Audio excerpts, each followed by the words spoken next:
Boa tarde, dona Leonora. Boa tarde. Boa tarde. Estamos só aguardando o Rafael entrar para a gente começar a nossa live de hoje, que é o 2 de julho, através da obra de Prisciliano Silva.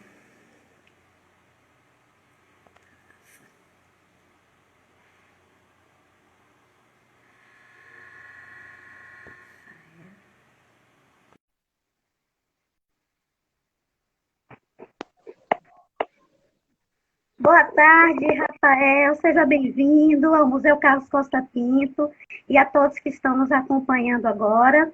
O Museu Carlos Costa Pinto hoje está convidando o historiador Rafael Dantas para falar sobre o 2 de julho através da obra de Prisciliano Silva.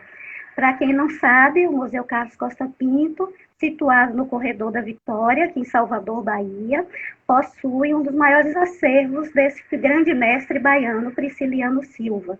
E o Prisciliano Silva ele é muito conhecido pela sua obra religiosa, dos interiores religiosos, que evocam uma melancolia, enfim, todo um sentido, mas todo artista, todas as pessoas são na verdade, múltiplas, né? Então a gente não pode enquadrar a pessoa só numa coisa, ainda mais os artistas.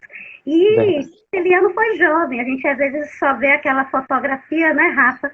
Aquela fotografia de um senhor, de um grande mestre, mas ele também foi jovem, esteve em Paris numa época, né, no começo do século XX, uma Paris muito moderna, e tem várias facetas de Prisciliano, inclusive do caricaturista, de algumas pinturas de sedutoras, mas hoje a gente vai explorar uma parte da pintura histórica, né? O Museu Carlos Costa Pinto tem 4 estudos, desenhos a crayon, que Prisciliano fez para um painel que hoje está na Câmara Municipal. Então, Rafa, seja bem-vindo, se apresente para nosso público.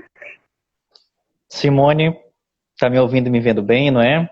Ótimo. Uma boa tarde para todas as pessoas que estão nos assistindo nesse momento de complicações, né, de um panorama triste que a gente está vivendo por conta da pandemia, mas também um momento onde a gente está aproveitando para refletir bastante, conhecer inclusive mais sobre a nossa história, e em uma semana especial para a Bahia, que é a semana do 2 de julho, da data magna do nosso estado. Eu fico muito contente, é um prazer imenso para mim conversar com você novamente, uma pessoa tão especial, você sabe disso, mas faço questão de falar, e ainda mais conversar no Museu Carlos Costa Pinto, essa instituição que é referência na cidade de Salvador, que é referência aqui na Bahia, com esse acervo maravilhoso, que ofereceu, para além de todas as suas preciosidades, esse outro material, esse outro documento tão importante, que é, como você falou, os estudos para essa pintura histórica que está lá na Câmara Municipal da cidade de Salvador. Então, o Museu Carlos Costa Pinto guarda preciosidades que estão muito além daquilo que está exibido, né? Tem preciosidades guardadas também, é sobre uma dessas que vamos conversar hoje. Cortou, voltou? Não. Voltou, Rafa, voltou. Deu um delayzinho, eu fiquei preocupado. Então, para começar essa conversa, e agradecer as pessoas que estão nos assistindo, nos acompanhando hoje, né? Para começar essa conversa, eu pensei em falar um pouco sobre o contexto do 2 de julho, dividir em momentos, né? Dividir em panoramas, para a gente compreender essa análise possível sobre a obra do Prisciliano Silva. Primeiro falar rapidamente sobre o 2 de julho, falar sobre esse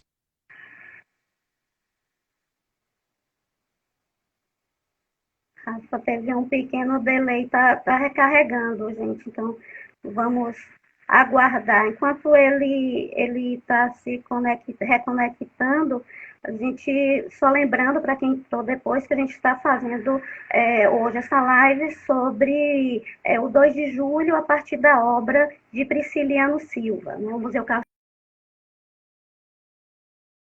os 4 estudos, que são, aí Rafa caiu, eu já estou conectando ele, não se preocupem não, que são 4 estudos que foram feitos, estudos de desenho a crayon, que foram feitos para o painel que hoje se encontra na Câmara Municipal de Salvador. Para quem não conhece, é um painel bem interessante, E a gente vai lembrar sempre que arte não é realidade, é representação. E esse painel, como toda obra, ainda mais obras históricas, ela é um discurso construído, né, a partir da visão que Prisciliano Silva, o autor, ele conferiu nessa obra. Então, Rafa ainda está conectando, vamos conversar um pouquinho. Só lembrando, o Museu Carlos Costa Pinto é um museu de artes decorativas. O Museu Carlos Costa Pinto possui um dos maiores acervos desse grande mestre, Prisciliano Silva. O museu tem 7 desenhos e 11 pinturas de Prisciliano Silva. E Rafa, adicionando, já está chegando, gente, só um pouquinho. Então, dentre a obra mais conhecida de Prisciliano... Aí, Rafa, voltou. Simone, aconteceu algum bug aqui no celular, por isso que eu desapareci. Vamos lá. Vamos continuar. Estava relembrando para quem entrou depois do Prisciliano e que a gente está aqui para falar a partir desses 4 estudos, lembrando que arte não é realidade, é representação, é um discurso. Então nós vamos discutir, você vai explorar justamente qual foi esse discurso, quais os personagens que foram pontuados nessa obra por Prisciliano para nesse discurso na nossa data magna, que é o 2 de julho, que a gente vai comemorar amanhã. Então, Rafa, pode falar. Agora sim, devidamente retornado. A entrada do Exército Libertador, quase. Mas vamos lá. Então, pensamos em dividir, não é, essa nossa conversa nesse panorama, esse breve panorama sobre o 2 de julho. Depois, fazer um pouco dessa análise das pinturas, dos trabalhos históricos. É importante a gente contextualizar isso. O trabalho do Prisciliano está inserido nesse contexto.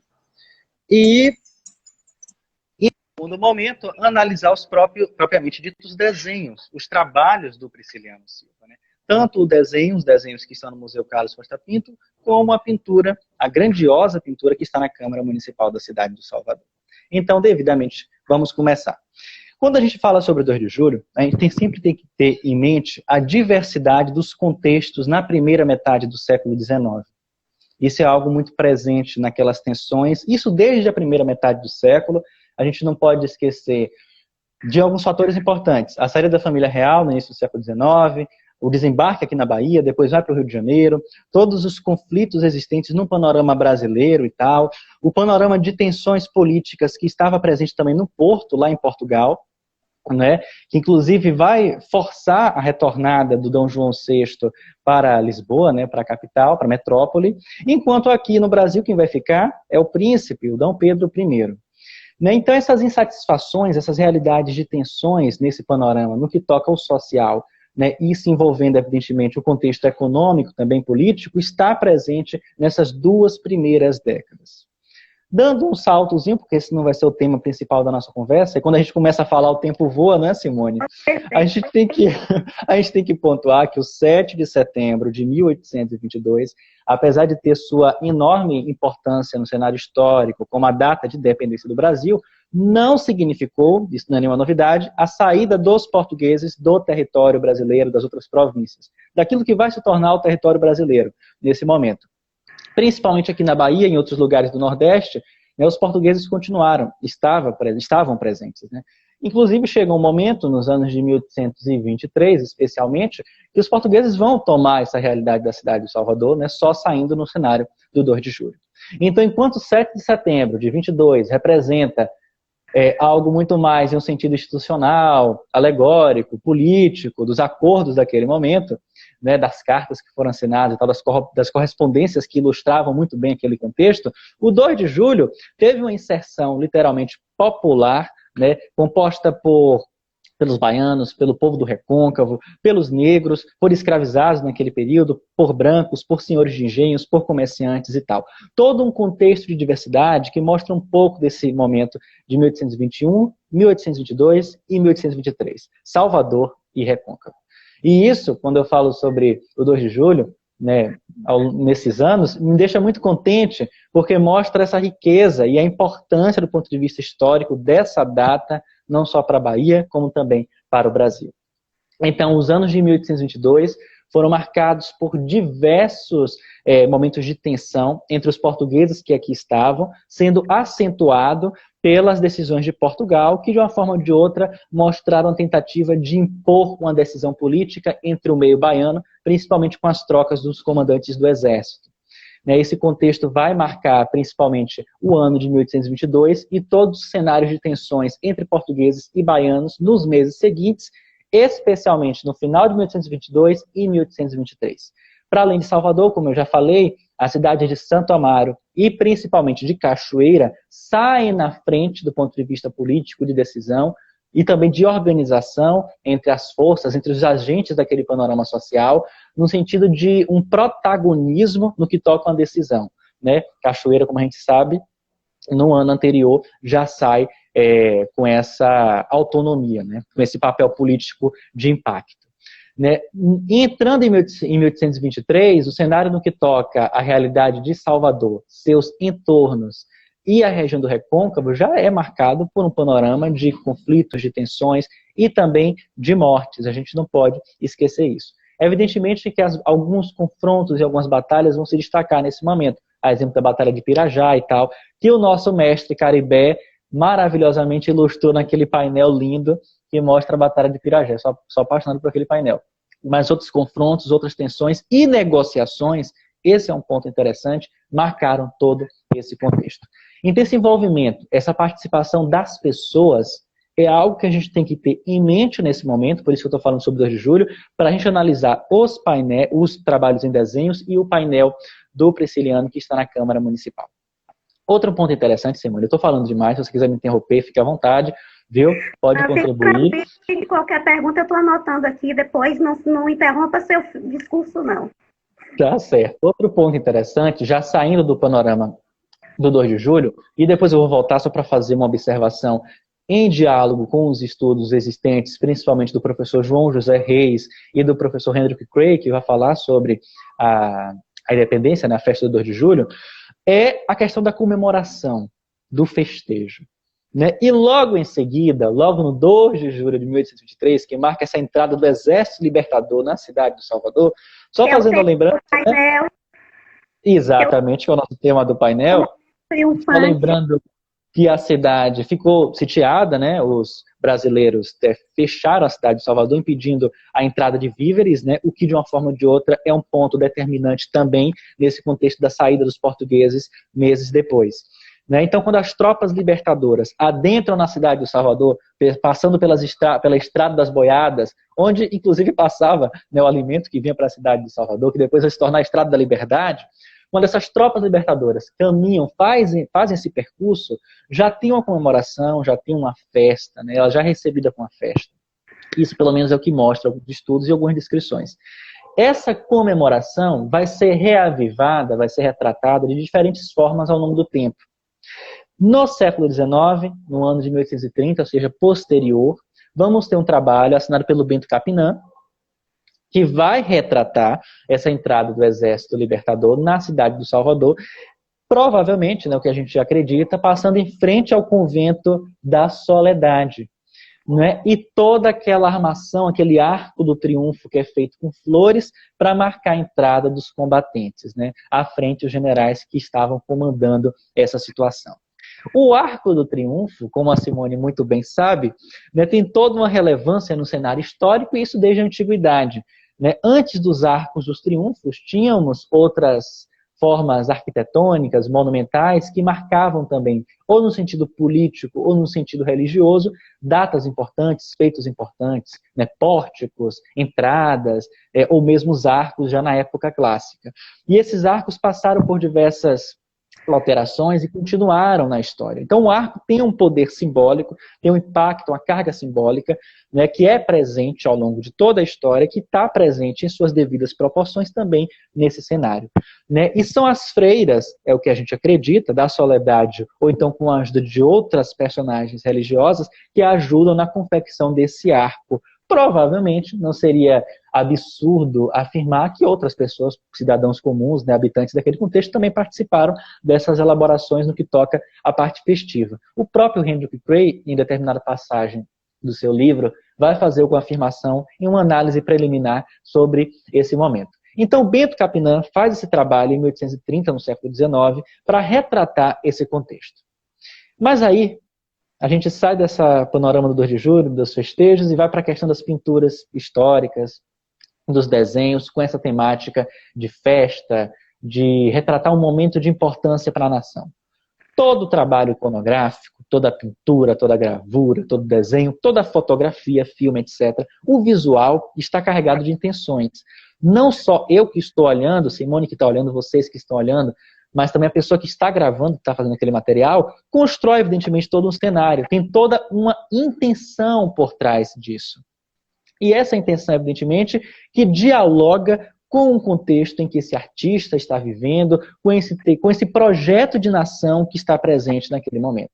O século XIX, como a gente sabe, é um momento de construção de uma identidade nacional, isso em um panorama macro, né, a nível Brasil, destacando-se, se consolidando inicialmente no Segundo Império, né, na época de Pedro II, mas já no Primeiro Império tem os trabalhos que mostram muito bem isso. A tentativa de escrever uma história do Brasil, os trabalhos que são produzidos, as pinturas históricas, as telas que retratam Dom Pedro II e por aí vai. E na Bahia isso não é diferente. Inclusive na Bahia isso ganha uma força muito grande em diversos trabalhos que existem também. Um deles é o do Bento Capinan, que inclusive, estou com ele aqui, eu vou mostrar para vocês daqui a pouco, será reutilizado, será novamente exibido em uma edição comemorativa no século XX.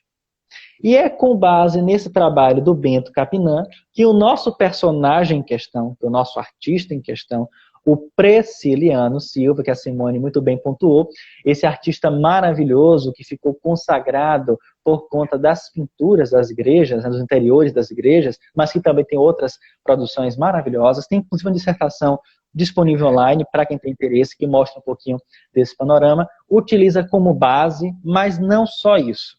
Ele, enquanto artista, enquanto uma pessoa com um olhar sensível, evidentemente, irá contribuir e fazer suas devidas acrescentações, né, mudanças no painel, seus acréscimos, desculpe, no painel, né, contextualizando ainda o mesmo cenário do Convento da Soledade.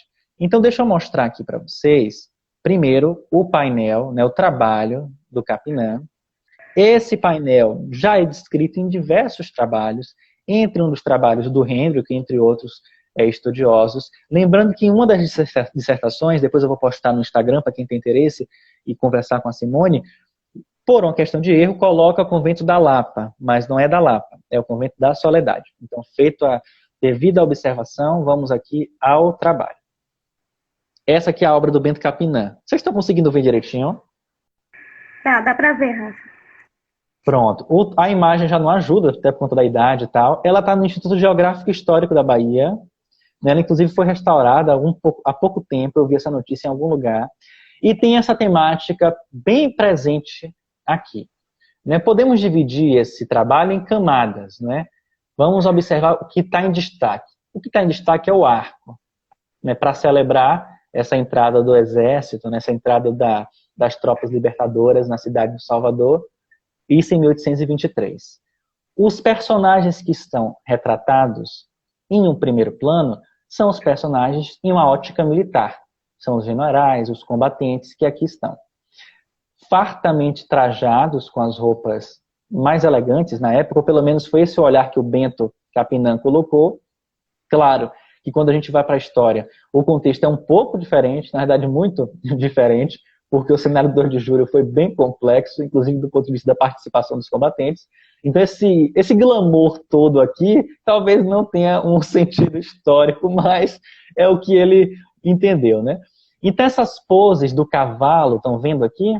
Do cavalo em pose, ó, empinando. Né? Simone, esse detalhe aqui é bem interessante. Olhe como está a espada. A espada não está em riste, a espada não está levantada, que geralmente pode ser atribuída com um cenário de confronto, de batalha, de guerra, né? A espada está em uma pose baixa, né? Está rebaixada. E, afinal, eles estão entrando como vitoriosos. Tem um significado isso, essa posição das estátuas nas pinturas. As roupas que eles usam, os chapéus, as casacas, né? As decorações no cavalo e o povo que assiste aqui no fundo. Vocês estão conseguindo ver? essa questão, essa ótica é interessante para a gente observar. Porque o que está em destaque aqui são os generais, é o corpo militar e tal, que entra nesse arco ricamente decorado, com flores, guirlandas, uma série de bandeiras. Olha a bandeira do Império aqui, vocês estão conseguindo ver? A bandeira do Império com os ramos do café e tal, tem outras bandeiras no entorno. Aqui adiante as campinas, os morros, os vales e as pessoas assistindo, aqui pessoas a cavalo também, mais pessoas aqui no fundo e as tropas entrando. Nesse canto aqui também mais pessoas, e essa figura aqui que o próprio Crayon no seu trabalho aponta não como sendo indígena ou coisa do tipo, ou talvez tenha a possibilidade de ser. Perceba que ele segura uma flecha, mas ainda é um ponto em observação. Isso aqui exige maiores detalhes. Mas tem esse personagem exato, que observa com a peninha aqui. Perceba que ele difere de todos os outros personagens do trabalho do Capinã. Estão vendo? Pelo chapéu, a peninha e tudo. Então, essa é uma questão interessante para a gente analisar. Ele está aqui no canto direito. Então, esse é o trabalho do Capinã de 1830. O que a gente vê nessa foto... Rafa, tu pergunta onde é que é essa obra de Bento Capinã está? No Instituto Histórico, né? Instituto Geográfico Histórico da Bahia, foi essa informação que eu vi da última vez que eu fiz o levantamento, né? Está no IGHB, e por uma última notícia que eu tive acesso, falaram que iria passar por uma reforma ou já tinha passado por uma restauração, nesse trabalho, esse desenho. Eu não cheguei a averiguar essa informação porque eu não tive convênio no GHB. Eu queria ir lá, né, tentar ter acesso a esse trabalho, mas como eu já tinha fotografia, eu fiquei satisfeito porque dá para a gente analisar com essa que eu tenho, e o tema mesmo da nossa conversa vai ser Prisciliano. Mas para quem tem interesse, está no GHB. Só um minutinho. Cíntia pediu para desativar os comentários, só que tem muitas perguntas e considerações. Cíntia, não se preocupe não, que essas imagens, Rafa e a gente do museu, a gente vai postar nos vídeos, tanto do museu quanto de Rafael, e você vai ter acesso às imagens e até em maior qualidade, porque infelizmente no Instagram a gente não consegue compartilhamento de imagem com uma qualidade melhor, então não se preocupe não. E a ideia da live é justamente a gente ter essa participação. Como o 2 de julho é uma festa participativa, então se a gente desativar os comentários, a gente vai perder um pouquinho esse retorno. Só aproveitando que já lhe cortei um minuto só. Fique à vontade.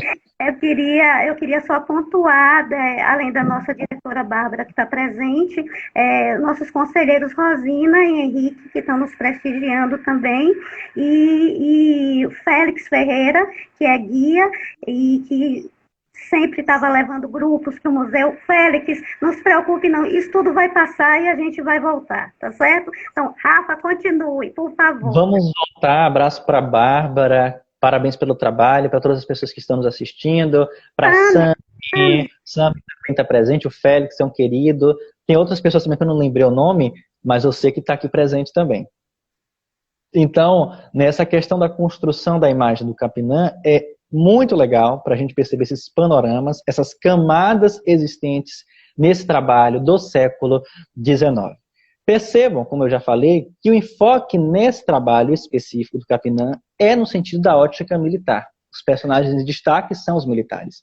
O povo está em um segundo, terceiro plano, está distante. Né? Por essa imagem só, a gente percebe o encaro do 2 de julho como uma imagem, como um confronto, como um momento de tensões apenas da ótica militar. Cadê a participação do povo? Cadê o negro? O negro não está presente aqui nesse trabalho. Né? Mas isso é Capinã. Né? Vamos agora para Prisciliano Silva. Mas esse contexto é interessante, né, para a gente perceber como essas pinturas são construídas. Aproveitando que eu já falei sobre o Capinã, eu tenho que mostrar um outro trabalho. Cadê você? Sumiu aqui, que eu estou com tanta coisa aberta. Que é o nosso conhecido Grito do Ipiranga. E por que eu vou mostrar o Grito do Ipiranga antes de mostrar do Prisciliano? Porque tem alguns pontos semelhantes para a gente analisar. Aqui, Grito do Ipiranga. Deixa eu rodar aqui a câmera para você. É uma similaridade de construção de discurso de um fato histórico, não é isso, Rafa? Exatamente, Simone. Deixa eu voltar. Aqui.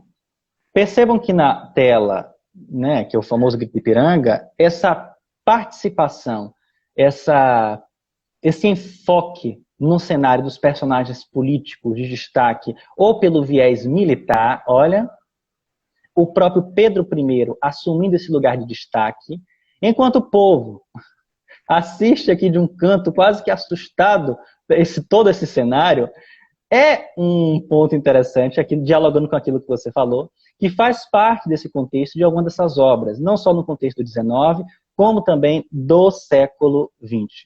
Então, essas pinturas históricas, esses trabalhos que retratam esses momentos, né, de relevância, de importância, de impacto, de participação, de confronto no Brasil, estão carregados de intenção. Né, Chartier fala sobre isso, Burke fala sobre isso, Kossói fala sobre isso, Lilian Schwartz fala sobre isso, Paiva Neto fala sobre isso, diversos estudiosos falam sobre essa questão. Né? Então, temos que analisar essas imagens olhando as camadas, as intenções e todo o contexto que foram produzidas. Para além de seu retrato histórico, no panorama em que estão envolvidas, elas também possuem todo um contexto social do artista e do seu momento. E aí que a gente chega no trabalho do Prisciliano. Né? No início do século XX, a gente passa por momentos de celebração e tal. A própria década de 20 vai marcar o centenário da independência da Bahia. Né? Então, são momentos interessantes. Algumas obras... Lembrando também que a gente já mudou de regime, saímos do Império e passamos para a República. E isso, talvez, a presença do povo nessa representação também, né? Faz em muito sentido. Eu lembro de José Murilo de Carvalho, quando fala sobre a formação das almas. Apesar, Simone, né, que a gente pode problematizar também em uma questão interessante, que a República, pelo menos em alguns dos seus trabalhos, algumas de suas telas, pelo menos a Primeira República, os momentos iniciais, né, na época de Deodoro, Floriano e tal, ainda continuou com essa ótica, né, militar e tal, aquele enfoque ao marechal. Eu tenho algumas publicações aqui, esqueci de trazer. Na correria, esqueci de trazer. Tem alguns livros, mas depois eu vou postar, nosso dever de casa. Tem alguns livros do início do século XIX, do século XX, 1911, e tem outro de 1907. São publicações oficiais. O que tem de destaque nessas obras são justamente esses personagens. São os generais da proclamação da República, aquelas poses heróicas. Né? José Murilo vai falar muito bem sobre isso. Salvador vai virar uma verdadeira cidade, exibição, vitrine. Né? Vamos ter o quê? Né, em estátuas, temos estátuas espalhadas pela cidade. No Rio de Janeiro tem mais ainda. O próprio Palácio recebe o nome de Rio Branco e tal. Esses cenários, esses personagens de importância no cenário republicano, da proclamação e tal, vão continuar presentes. E por que eu estou falando isso? O povo, a participação popular, ainda fica em segundo plano. Mas, de qualquer forma, né, com o passar do tempo, com o passar dos anos e tal, principalmente na década de 20, os contextos vão mudando, os entendimentos e as obras inserindo essa participação popular começam a aparecer. Né? Tem alguns registros, eu não sei se foram publicados na década de 20 ou de 30, acho que foi na década de 30, que já apontam sobre essa questão. Eu estava olhando isso em Afonso Rui, que vai fazer aquele trabalho grandioso sobre algumas edições de Salvador.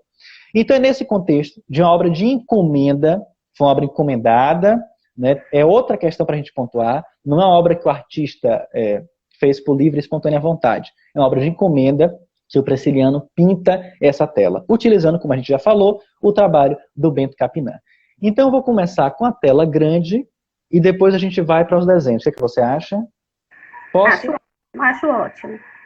Para a gente ver os pormenores. Essa tela, Simone, eu tinha essa imagem em uma boa qualidade, aí o arquivo desapareceu. Corrompeu, não sei o que foi que aconteceu. Uma imagem pesada que foi tirada de câmera fotográfica. Aí depois eu consegui encontrar outro que está com uma resolução legal, mas quase eu não consigo. E vamos lá aqui. Antes disso, para as pessoas que estão entrando agora, só para manter um suspense, esse é o trabalho do Bento Capinã. Percebam os detalhes, né? Os participantes, o Arco do Triunfo. Aqui no canto, Soledade, o Convento das Portas. Como é que a gente sabe que é Soledade? Olha as portas, estão vendo aqui as portas? Arqueadas, ó. Lembrando, eu acabei esquecendo, o Convento da Soledade é do século XVIII, de 1700 e pouco. Então ele está inserido nesse processo, né, ao lado de uma outra casa que ainda existe nesse cortejo do júlio festivo. E aqui a gente percebe os traços arquitetônicos que ainda estão presentes, apesar de algumas transformações, no monumento, no convento. E agora vamos para o trabalho de Prisciliano. Esta é a tela em questão. Deixa eu fazer assim para focar. Estão vendo direitinho? Pronto. Tá lá, dentro do cursinho. Ela é um pouquinho maior. Deixa eu colocar assim que é melhor. Então perceba que o Prisciliano escolheu, né, continuar, preservar alguns pontos já presentes no trabalho do Capinã, em alguns registros existentes. Né? O arco, mais uma vez, está presente, entretanto, aqui ele aparece menos elaborado, não tão sofisticado como o trabalho do Capinã. Inclusive, no trabalho do Capinã, a gente percebe que tinha até uma maçã em madeira, vocês estão vendo? Cheia de flores e guirlandas. O Prisciliano colocou algo mais simples, um arco mais simples, que deu um caráter muito mais natural à cena, muito mais característico do contexto do que o trabalho do Capinã. O que está em ponto principal aqui não é o arco. Eu estou fazendo a leitura da esquerda para a direita, né, como se a gente estivesse lendo a obra, mas o que está em destaque aqui são os personagens. Mais uma vez, no cavalo, em braço levantado, né? O nosso general, como é o nome dele, Simone? Lima o nosso Silva. general Lima Silva, brasileiro, né, que está aqui. E aí cabe uma pergunta, né, Rafa, que todo mundo, quando a gente estuda história, cadê o general Labati? Cadê o general Labati? Boa pergunta mesmo. Né? E isso dialoga diretamente com aquilo que a gente conversou, né? A questão da prioridade, o que priorizar nessas cenas históricas, né, dos personagens que participaram desse episódio. Né? Afinal, o Lima Silva era brasileiro. Então é um ponto para a gente destacar. Ele toma a frente de todo o cortejo, justamente assumindo protagonismo da ação, perceba. Ao lado dele tem outro personagem, que é o corneteiro Lopes, que está segurando a corneta. Vocês estão vendo a corneta? Não, peraí, deixa eu voltar, porque eu tenho que mostrar a corneta. Aqui, essa imagem sim, tá ótimo. Aqui a corneta. Aqui. Que está segurando a corneta. Aqui, estão vendo? Dá para ver, Rafa. Lembrando que esse personagem, o Corneteiro Lopes, já foi e muito bem problematizado, esmiuçado pelo nosso mestre, que faleceu há pouco tempo, o professor Luiz Henrique Dias Tavares. Não é? Ele não é um personagem comprovado do ponto de vista de sua participação decisiva, como colocar em algum momento da história da Bahia no episódio 2 de julho, né? Inclusive que essa corneta mágica dele que fez tanto sucesso, isso já é uma construção muito depois. Luiz Henrique fala melhor sobre essa questão. E aproveitando essa imagem, o que a gente tem aqui no fundo é um panorama da perspectiva social desse contexto, mas colocando as pessoas em um segundo plano. O que está em primeiro plano é o Exército Libertador, né, que está entrando na cidade. O convento está aqui, deixa eu diminuir. Aqui o convento da Liberdade. Nesse cavalo daqui, que eu vou mostrar agora, a outra imagem. O Convento da Soledade, né? Lembrando o pessoal. Isso, e entra ao lado a Maria Quitéria, que também está em sua mesma pose, com os trajes similares, só muda a cor do cavalo, acompanhada de outros combatentes. Lembrando que, ao contrário do Corneteiro Lopes, Maria Quitéria, sim, teve uma grande participação, influência durante o 2 de julho, inclusive do ponto de vista do reconhecimento que aconteceu nos anos seguintes. Né? Apesar que a sua morte está envolvida em um outro panorama, mas nesse momento temos um contexto que ainda coloca nesse papel de destaque. Dando continuidade, temos outros personagens militares, e aqui entra os outros combatentes. E nessa parte daqui eu vou sair do trabalho do Prisciliano, que está na Câmara Municipal, para analisar os seus desenhos, porque os desenhos oferecem uma visão melhor para a gente. Essa massa daqui, como a Simone já tinha sinalizado, já é composta por uma diversidade muito maior, se comparado ao trabalho do Capinã. E sobre isso, eu vou ler um trecho do trabalho do professor João José Reis, antes de mostrar para vocês os croquis quase que inéditos, né, Simone, que estão no Carlos Costa Pinto. Eu fiquei muito contente de fazer essa análise, porque eu analiso mais as pinturas da Europa do que as daqui de Salvador, e aí você me deu esse presente para analisar esses trabalhos.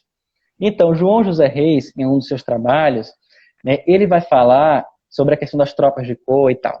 Então ele diz: foram as chamadas tropas de cor que formaram o contingente principal dos envolvidos nas lutas contra os portugueses em fevereiro de 1822. E com a queda do Forte de São Pedro, lembrando que o Forte de São Pedro estava na época, ainda continua localizado ali na próxima ao Campo Grande, né? E isso, em 22, ele teve uma importância interessante naquele contexto, depois ele volta também a ter uma relevância no cenário, tiveram de fugir da cidade. Foram também, né, as tropas de cor, principalmente os paisanos negros e mulatos que organizaram a resistência em Salvador, enfrentando quase sozinhos as forças portuguesas, depois que os respeitáveis cidadãos escaparam para o Recôncavo. O Marcelo Siquara fala sobre isso, em uma parte da sua dissertação, né, que naquela época, no desespero, muita gente se picou para os seus engenhos, para suas casas no interior, porque o negócio aqui em Salvador estava pegando fogo, estava problemático. Madeira de Melo, prendeu pelo menos 30 pardos por ocasião da manifestação baiana contra a procissão de São José, em 19 de março de 1822. Outro cenário que o professor João José Reis vai colocar, e outros pesquisadores também, o Hendrick também vai apontar isso no seu trabalho, é a questão desse contexto do panorama social dos participantes, dos combatentes, no pós-2 de julho. Porque a gente sabe que a escravidão continuou no contexto de Salvador, da Bahia, do Brasil, até o final do século XIX, o ano de 1888.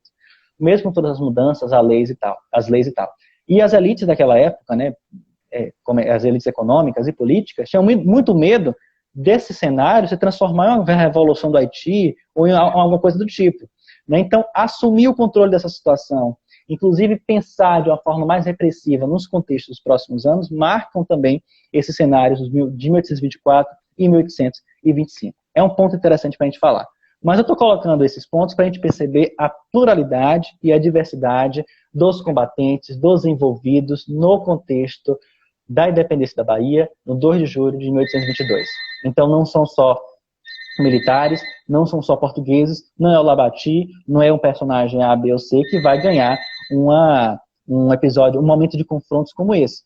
É algo que exige um envolvimento, uma inserção muito grande, e foi isso que aconteceu no 2 de julho, com a morte de muitas pessoas, né, que devem ser devidamente lembradas. Aí quando a gente vai para os desenhos, agora sim, chega de suspense para as pessoas que estão nos assistindo.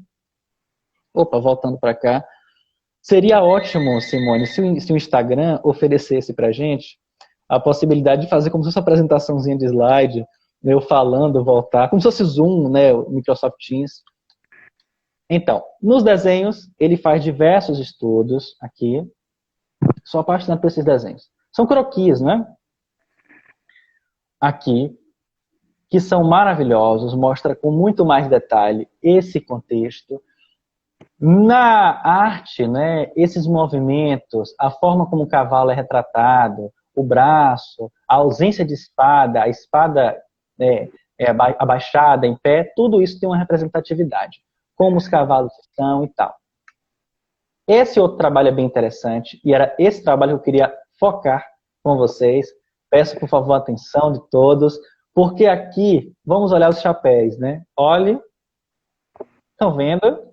Os chapéus emplumados e tal, lembrando muito aqueles chapéus à moda dos exércitos franceses, né, do século XVIII, inclusive o próprio do Trussano Louverture desse modelo também, lá em São Domingos. E vejam esse daqui. Que chapéu é esse? Esse chapéu está carregado de uma representação muito grande. A gente sabe que participou também do 2 de julho personagens do sertão, do Recôncavo e tal, inclusive dos encorados de Pedrão.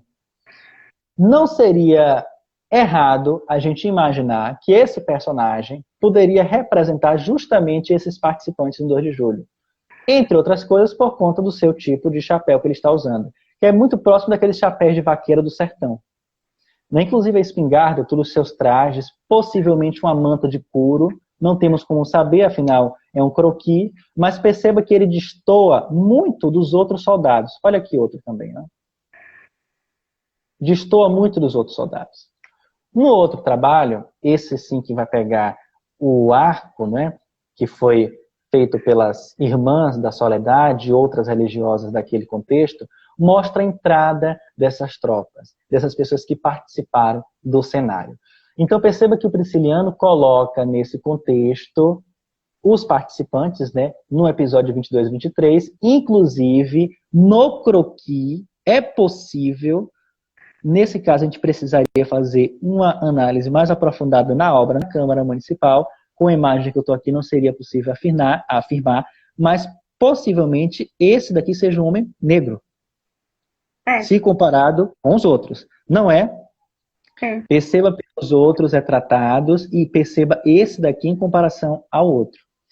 Né? Claro que em uma dimensão maior, né, a gente percebe que algumas óticas do trabalho do Capinã persistem, né, no trabalho do Prisciliano, dialogando também com o contexto, com as intenções da década de 20, de uma obra de encomenda, o que queria que fosse mostrado naquele contexto. Entretanto, por esses motivos que a gente já analisou, é uma obra muito mais assertiva, muito mais propositiva, no sentido de, ao menos, sinalizar para essa diversidade existente do que o trabalho anterior. Né? Voltando para a obra, a gente percebe que, mais uma vez, o exército libertador entra na cidade, o convento da Piedade no fundo, os campos, né, os vales atrás, esse céu azul... Oi? Você falou Piedade. Frei Ulisses está nos assistindo, mas não é o convento da Piedade, né? O convento da Soledade. É Soledade. É Soledade. Mais cedo eu tinha falado de Desterro, eu troquei. Porque eu estou fazendo um relatório do Desterro, estou fazendo um relatório técnico do Desterro, estou com o Desterro na cabeça. Mas é Soledade. Eu vou mostrar a Soledade aqui para vocês. Os campos, né, o céu azul. Em uma análise mais artística, a gente percebe que o exército, a tropa libertadora, vem saindo de um campo quase que anevoado, toda uma névoa, provavelmente representando esse passado de lutas, esse passado de dominação portuguesa que ficou para trás, enquanto se encontra com um período mais claro, um período mais reluzente, um período de presente que é agora a vitória com 2 de julho de 1823. Então a tela é muito bem construída, a gente pode dividir em 3 momentos, com os personagens que aqui estão, as pessoas assistem, mais uma vez temos um recorte social aqui presente, os religiosos, os componentes da cidade naquela época, então todo um panorama que ajuda a gente a entender o que foi um pouquinho esse 2 de julho e as intenções presentes nessa obra de encomenda. Agora eu falei demais, vou deixar você falar, Simone. Não, é isso mesmo. A gente pode ver que esses 4 estudos realmente foram a fonte, a inspiração para construir esses painéis, né, todos os indicativos, para construir dentro desse discurso, como você mesmo pontuou, de uma encomenda oficial, né, que quer retratar, que quer reforçar esse discurso oficial, porque é a Câmara, né, Municipal, e que, mesmo assim, coloca a participação popular e, como você bem pontuou, tanto a figura de um negro, né, que não era comum a gente ver nas obras.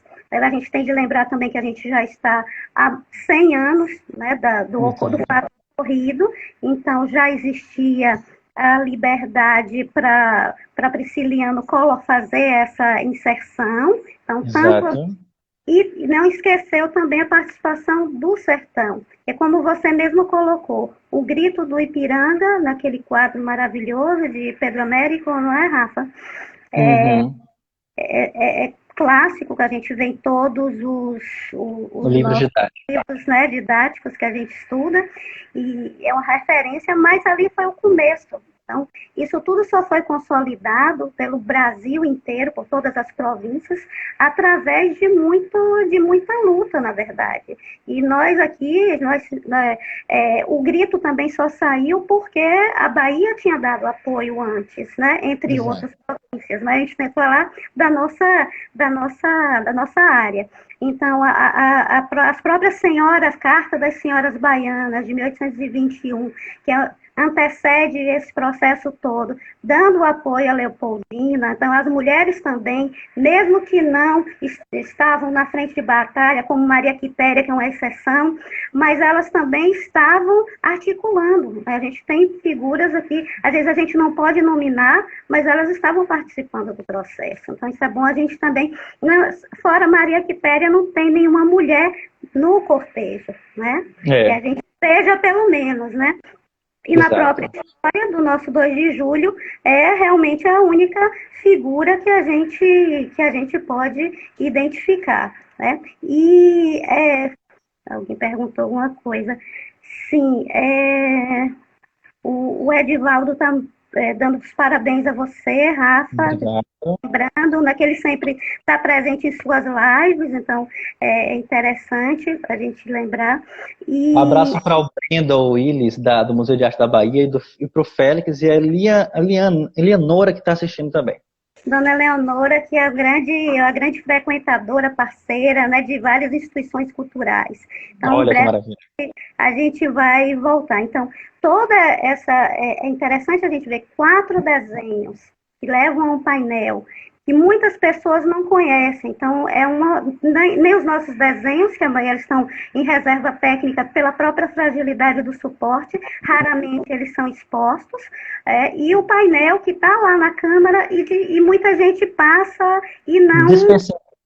Exato. Então, a partir dessa sua análise, nesse momento que a gente está vivendo, amanhã, o 2 de julho, né, mais uma, mesmo que não tenha celebração presencial, é um momento da gente refletir sobre essas nossas conquistas, tá? Que realmente, e que não é uma conquista que foi, é uma conquista, vou ser redundante, mas é uma conquista conquistada. Não foi dada, não foi o grito do imperador que fez a independência, foi toda essa participação, esse Corneteiro Lopes, né, que é a figura que teve até um filme, enfim, mas é uma figura, todos são símbolos, né? E a gente tem que trabalhar com esses símbolos para entender essa narrativa, tanto que se quis construir, como também o que é que a gente quer valorizar, o que é que importa, né? A gente às vezes não vai saber os nomes de todas essas pessoas que participaram desse processo, infelizmente, mas a gente vai saber das ações. Então, o corneteiro é um símbolo, né? Então, não são só os generais, são essas pessoas, esses encourados de Pedrão, que tem uma tela muito interessante no Instituto Geográfico Histórico, né, também. Então, está falando do hasteamento da bandeira amanhã. Enfim, esses símbolos têm de ser revividos, porque eles são importantes para a gente construir esse pertencimento, né? Essa identidade e esse orgulho. A gente tem de ter orgulho dos nossos ancestrais. Nós estamos aqui por conta desse processo, né? Sua fala, Simone, é super pertinente, principalmente no que toca à realidade no cenário geral, da interpretação do cuidado que se existe com os acervos, com os museus, com os espaços de memória. Porque tudo isso dialoga com aquele sentimento que a gente tanto conversa, que é o pertencimento, que é a valorização da nossa história, né? Entender esses símbolos, entender esses personagens, saber que as coisas não aparecem do dia para a noite. Uma independência, uma revolução, as diversas revoltas que aconteceram no século XIX, os movimentos que ainda hoje estão presentes de resistências em suas mais diversas faces, fala muito sobre o contexto da nossa história, sobre a luta daquelas pessoas que deram seu sangue, literalmente, para que hoje a gente tenha um outro panorama social. Isso não pode ser esquecido, ainda mais em um momento onde, infelizmente, a gente vive tantas persistências em seus mais diversos aspectos. Então, quando você fala dos símbolos, né, eu fico encantado, né, porque um símbolo possui uma força de continuar vivo, mesmo quando o seu homenageado está morto. Então, a gente não pode esquecer esses personagens, né? Maria Quitéria, etc., entre outros, que lutaram tão bravamente, e principalmente a participação do povo, das pessoas. Imagine, Simone, Salvador em 1822, em 1823, um monte de gente jogando pedra em um cortejo de portugueses, em uma passeata, uma caminhada de portugueses, de soldados portugueses. Né? Imagine aquelas tensões existentes, né? Tanto para esse lado das particularidades, como para outros desdobramentos, né? Movimentos, articulações de grupos de pessoas batalhando por um objetivo que, evidentemente, estava imerso em outros interesses existentes. A gente não está falando de uma unanimidade. Existiam interesses de grupos sociais, de pessoas que participavam naquele contexto, no Recôncavo, em Salvador, mas o fim de tudo isso foi o 2 de julho de 23. Mesmo com todas as permanências, as persistências e tal, é uma data magna para a cidade, né, para a Bahia e para o Brasil, né?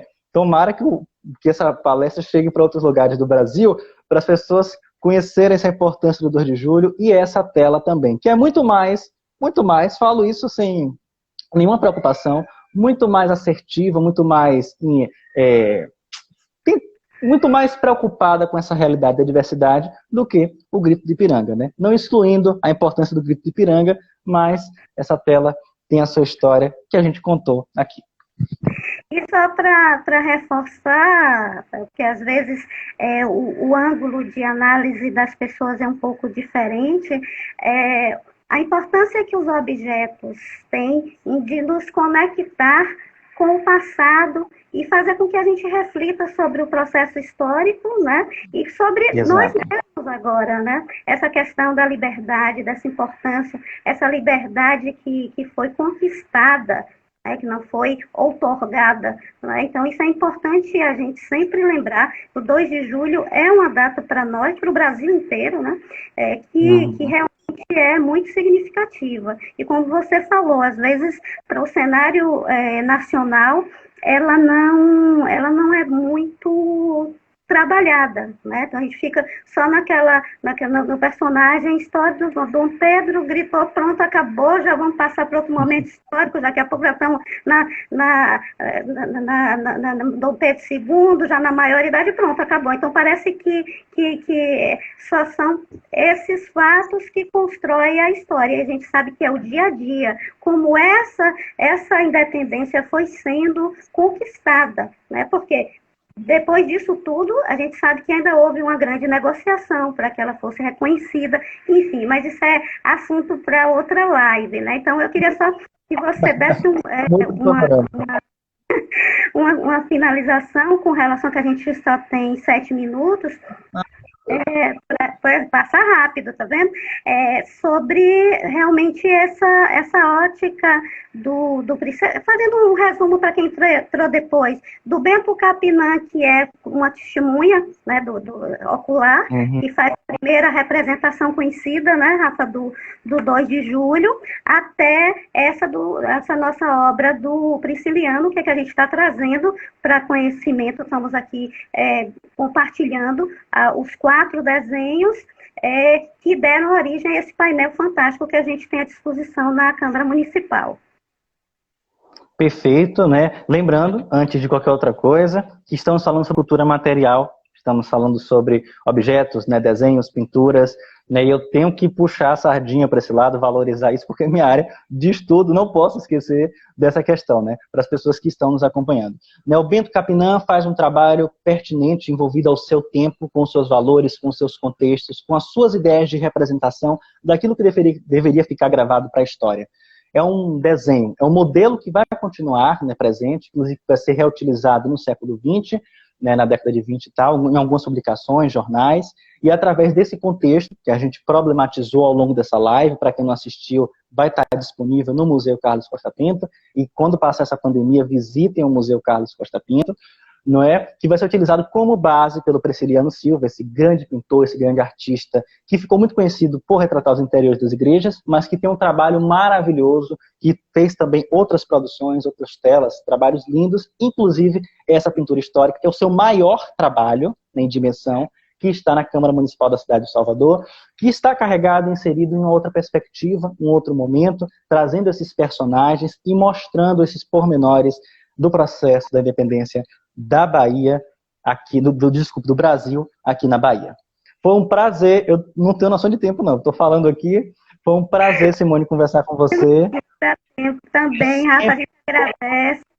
agradece a todos que nos assistiram, né? Eu acho que é interessante a gente compartilhar essas curiosidades que existem nos museus, os museus que são esses guardiões da nossa história, esses objetos materiais, como você bem pontuou, que às vezes são relegados. Cada objeto tem uma riqueza de possibilidades de abordagens históricas. A gente pode ver desde a Isso que você falou é maravilhoso. Eu tenho um olhar sobre um objeto, você tem um olhar sobre outro, quem está assistindo, qualquer pesquisador tem outro olhar. Ele pode ser lido de diversas formas, então não se esgota as possibilidades de análise. Não, e é isso. Então, a importância da gente manter os acervos nos museus, principalmente, que estão disponíveis para as pessoas, para os pesquisadores também, é justamente isso, o objeto falar. Então, hoje a nossa live foi justamente através dos objetos de 4 desenhos.